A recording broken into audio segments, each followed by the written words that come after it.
بسم اللہ الرحمن الرحیم۔ تو آئیے اب ہم دعائیں پڑھتے ہیں۔ پہلی دعا جو اللہ تعالیٰ کی حمد و ثنا پر مبنی ہے، یہ دراصل اللہ تعالیٰ کی تعریف کے کلمات ہیں۔ مانگنے کا ایک ادب یہ ہے کہ جب اللہ تعالیٰ سے مانگا جائے تو اس سے پہلے اس کی تعریف کی جائے، اس کو خوش کیا جائے، اسے راضی کیا جائے، اور اس کے بعد اپنی غرض رکھی جائے۔ چھوٹتے ہی اپنی غرض رکھ دینا اور ڈائریکٹ اپنا مطلب بیان کرنا اگرچہ کیا جا سکتا ہے، لیکن زیادہ احسن طریقہ یہی ہے کہ ہم حمد و ثنا کے ساتھ دعاؤں کا آغاز کریں۔ اب میں کہوں گی اور آپ اس کو میرے پیچھے دہرائیں گے۔ جہاں میں روکوں گی آپ بھی رک جائیں، جہاں پھر دوبارہ شروع کروں آپ بھی وہیں سے شروع کریں، آپ اس کو آگے خود سے نہ لے جائیں۔ سبحان اللہ و بحمدہ،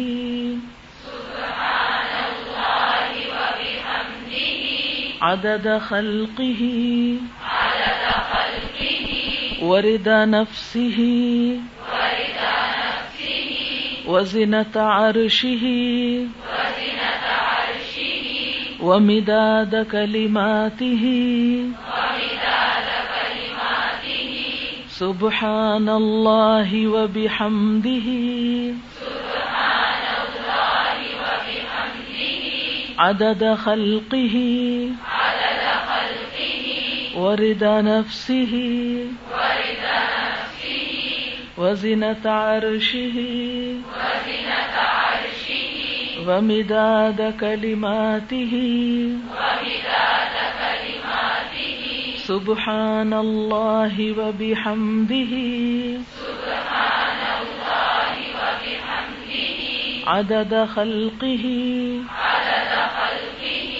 ورضا نفسہ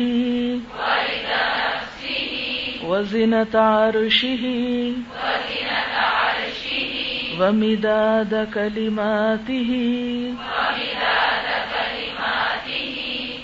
سبحان اللہ، پاک ہے اللہ، و بحمدہ، اور ساتھ اپنی تعریف کے، عدد خلقہ، اپنی مخلوق کی تعداد کے برابر، ورضا نفسہ، اور اپنی ذات کی رضا کے برابر، وزنة عرشہ، اور اپنے عرش کے وزن کے برابر، ومداد کلماتہ، اور اپنے کلمات کی روشنائی کے برابر۔ یہاں پر اللہ تعالی کی تعریف کے لیے چند جامع الفاظ استعمال کیے گئے ہیں۔ بندہ جب اپنے رب سے محبت کرتا ہے اور اس کی تعریف کرنا چاہتا ہے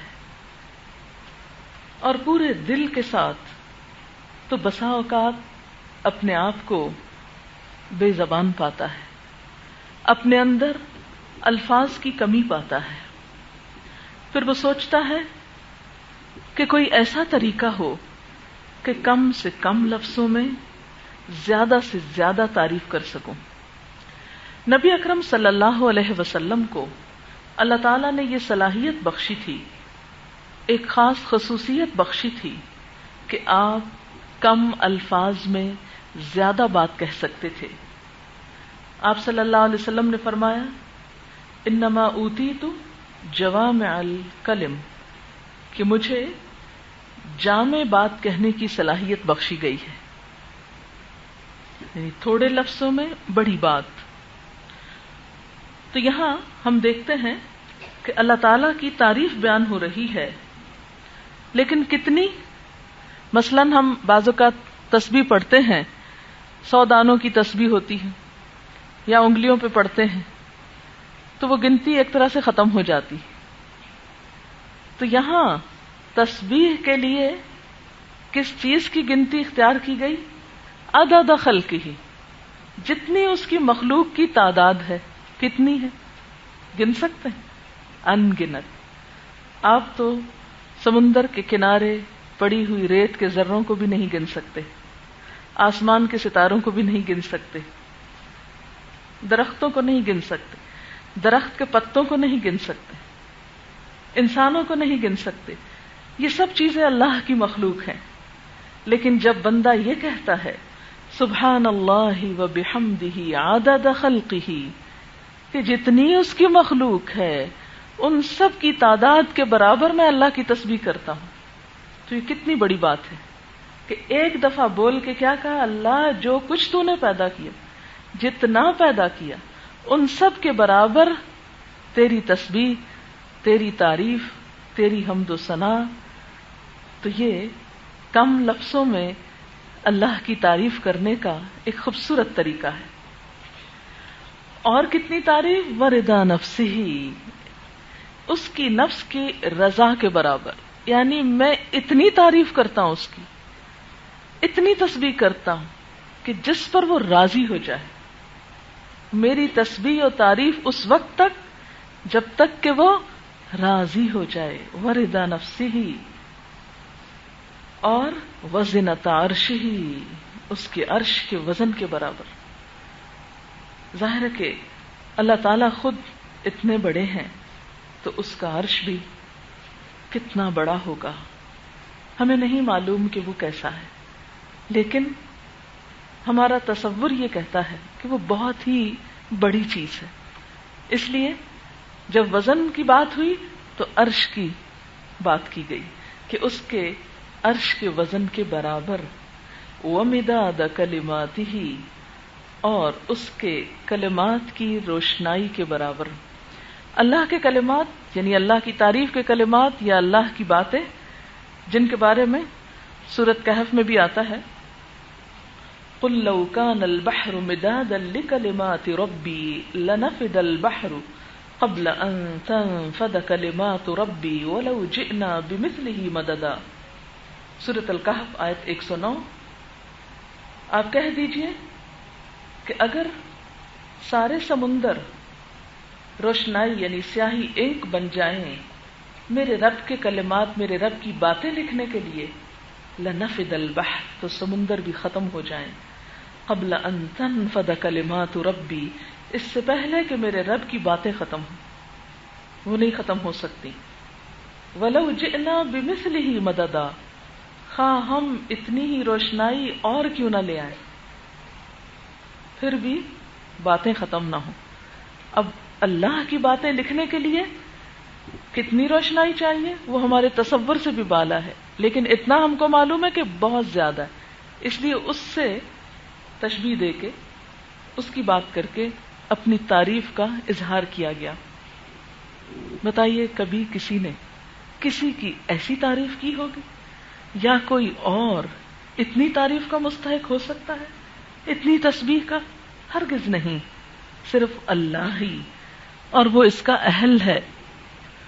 تو جب ہم اس احساس کے ساتھ کہ ہم اتنی زیادہ اللہ کی تسبیح کر رہے ہیں، تو شعور کے ساتھ اس کلمے کا پڑھنا ہی دل اور روح میں سرور پیدا کر دیتا ہے. اب اس سوچ کے ساتھ دوبارہ دہرائیں گے ہم سبحان اللہ و بحمدہ، عدد خلقہ.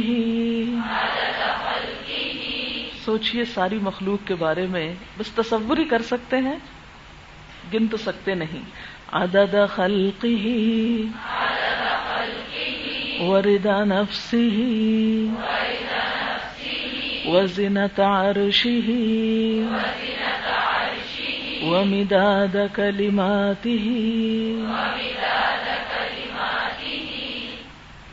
یہ دعا یا تسبیح کے یہ کلمات صحیح مسلم میں روایت ہوئے ہیں.